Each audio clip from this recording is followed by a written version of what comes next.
Tibuli, South Cotabato. Malapit lang sa Lake Holon and sa Lake Cebu. Isa lang yan Maka Lake Holon and Lake Cebu. Kaya sa video na ito na yung binibidyoan ay doon sa malayo pang bundukan ay dyan ang poblasyon Tibuli Municipal.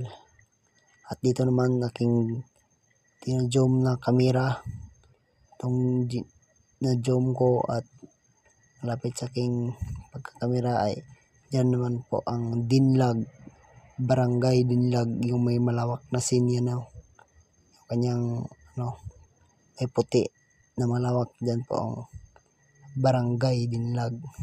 Kaya susunod na videos upload ako naman, kaya like and share and subscribe. Thank you, salamat po.